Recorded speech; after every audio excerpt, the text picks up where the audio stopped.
Salut tout le monde, aujourd'hui on se retrouve pour une nouvelle vidéo. Je voulais vous parler de ces petits fruits. Voilà, les fraises, qui est une de mes cultures préférées sans doute.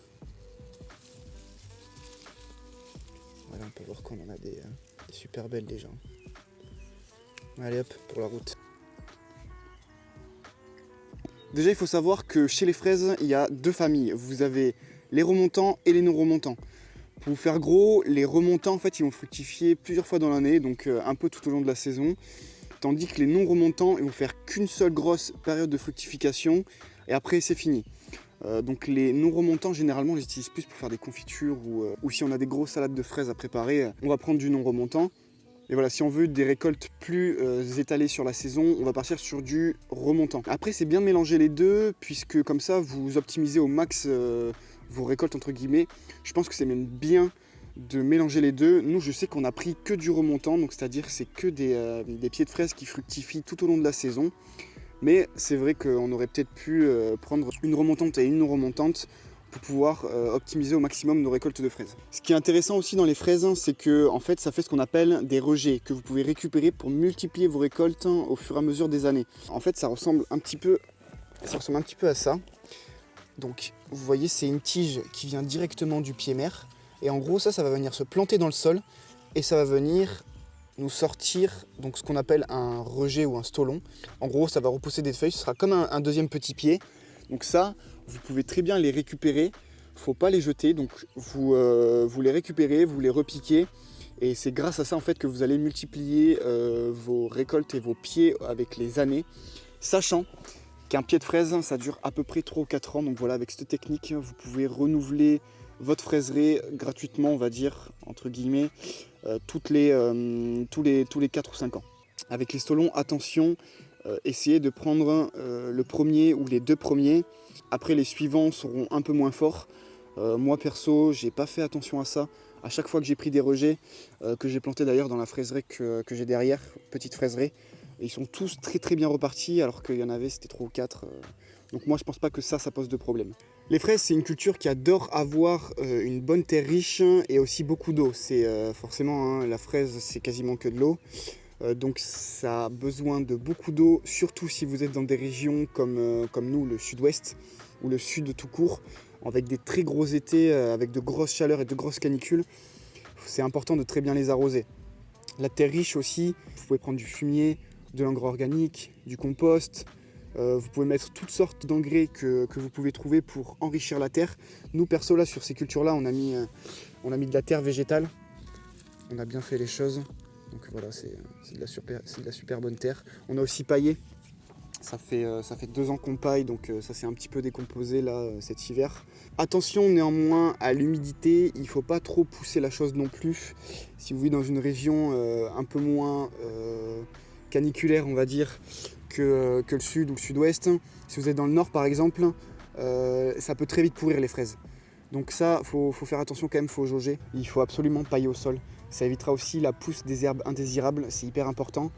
Puisque franchement une fraiserie à désherber c'est la mort, c'est hyper chiant à faire. Donc pailler avec paillage sec ou BRF, je vous conseille pas trop de mettre de la tonte. Moi je serais plutôt sur de la paille, du foin ou du BRF. Ce qui nous ramène directement à la façon de les cultiver d'ailleurs. Donc c'est à dire que si vous les mettez sur des bacs surélevés, vous pouvez mettre du BRF, pour moi il n'y aura pas de souci. Par contre attention, si vous les mettez au sol, si votre BRF est trop épais, ça peut cacher des petites limaces qui vont bouffer vos fruits la nuit. Donc ça c'est pas ouf. Donc moi si vous êtes au sol, je vous conseillerais plutôt de mettre de la paille qui est beaucoup plus fine. Ce sera beaucoup mieux. Nous je sais qu'on a mis du BRF parce qu'on est en surélevé. Et d'ailleurs les autres parties on les a même pas paillées. Et puis là en ce moment pour trouver de la paille c'est assez galère, la saison ils n'ont pas encore fait la coupe des foins, donc c'est assez compliqué, donc on va attendre un petit peu.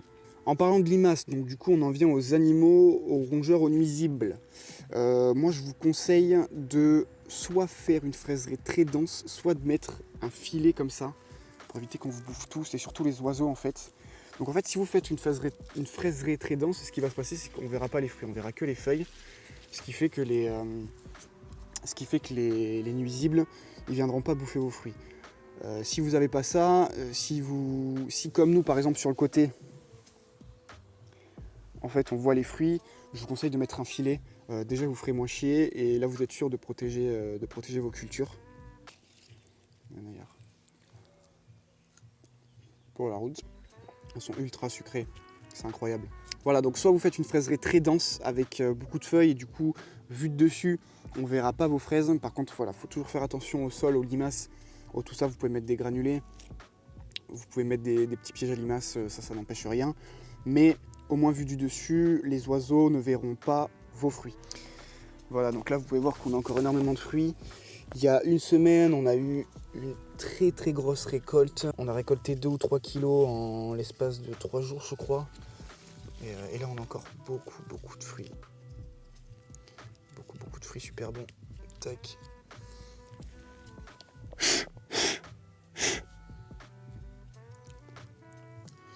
C'est bon, à l'intérieur, il y a des minéraux dedans. On traite très vite fait un peu le potager. On arrive à la mi-mai. Regardez les betteraves, elles sont incroyables. Regardez-moi ça. Oh putain. Vous voyez, elles commencent à bien grossir, elles sont super belles. Voilà, les carottes aussi, ça grandit super vite. Les poivrons, ça grandit super vite. Les radis, les aubergines, les tomates qui ont pris un coup par le gel, mais qui commencent à se bouger le cul. Ça, c'est pas mal. Et puis après, voilà, là on a la salade, on a la roquette qui a monté. On l'a laissé fleurir pour récupérer les graines. Les artichauts qui sont au fond, les fèves. Et puis voilà, quoi, on est pas mal. Je voulais m'excuser pour ces dernières semaines où je vous ai pas sorti de vidéo là pendant 2 semaines alors que vous m'avez fait des retours de fou sur les dernières vidéos. Vous êtes déjà 2500 sur la chaîne, c'est incroyable. Je vous remercie du fond du cœur. En fait, je suis en train de faire un assez gros projet. Je me suis lancé dans un gros projet tout seul. J'aurais peut-être pas dû le faire tout seul, mais vous allez comprendre. Ce sera pour une prochaine vidéo. J'espère que ça vous plaira parce que j'y ai mis toute mon âme. Ce sera normalement prévu soit la semaine prochaine, soit la semaine d'après. Voilà, ça va vraiment être un truc de fou. Alors abonnez-vous un max. Lâchez un petit j'aime dans les commentaires. Ça va absolument rien dire ce que je viens de dire. Lâchez un petit like, ça soutient la chaîne encore une fois. Parce que je vous réserve vraiment du lourd. Moi je vous dis à la semaine prochaine ou à la semaine d'après pour une vidéo. Allez, ciao.